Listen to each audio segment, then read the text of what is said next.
Sa Davao City, nagsisidatingan na rin ang mga bisita sa mga sementeryo ngayong bisperas ng Undas. Tuloy-tuloy rin ang biyahe naman palabas ng syudad. Para sa update, nandun si Bril Montalvo ng News 5 Mindanao. Bril, kamusta na dyan ngayon? Ruth, may mga Davaoenyo nang bumibisita sa mga sementeryo dito sa Davao City kahit pa man bisperas pa lang ng Undas ngayong araw. Bukas ang 10 pampublikong sementeryo dito mula alas 6 ng umaga hanggang alas 8 ng gabi. Hindi na pinapayagan ng overnight, pero para sa mga pampribadong sementeryo, depende na iyan sa kanila pamunuan kung anong oras sila bukas. Mahigpit namang ipinagbabawal sa loob ng mga sementeryo ang matutulis na bagay kagaya ng kutsilyo, pati ang pagsuot ng mga jacket at backpacks dahil daw baka may mga ipupuslit silang ipinagbabawal na itatago nila sa kanilang suot. Bawal din ang mga maiingay na gamit kagaya ng mga speaker at maging mga pagsusugal para pampalipas oras sa loob ng sementeryo.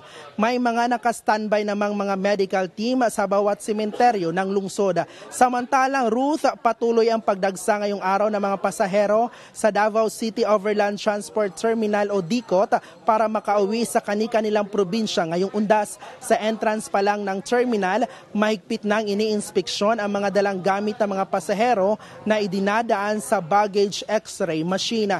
Ayon nga sa pamunuan ng DICOT, higit 50,000 pasahero ang sasakay ng mga bus dito sa terminal ngayong Undas. Pero hindi naman daw kukulangin ang mga bus dahil higit 1,000 ang biyahe rito. Mahigpit namang ipinapatupad ang no pick-up policy para sa mga pampasaherong bus sa labas ng terminal. Ang mga mahuhuling lalabag na bus company papatawan ng kaukulang parusa. Maliban sa mga biyahe rito sa Mindanao, may biyahe rin ang DICOT pa Visayas at Luzon. 2 beses ang biyahe kada araw patungong Metro Manila.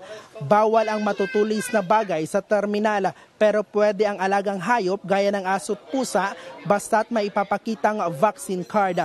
Nakabantay sa paligid ng terminal ang mga pulis at iba pang otoridad. Ruth, ayon nga sa Davao City Police, magde-deploy sila ng higit 1,000 pulis sa mga sementeryo dito sa Davao City. Ipinapatupad naman dito ang one entrance, one exit policy. Ruth. Yan po ang Express Report ni Bril Montalvo ng News 5 Mindanao mula sa Davao City. Mga kapatid, Ruth Cabalco, para sa mabilis na pasada ng mga balitang dapat niyong malaman, mag-follow at mag-subscribe sa social media pages ng News 5.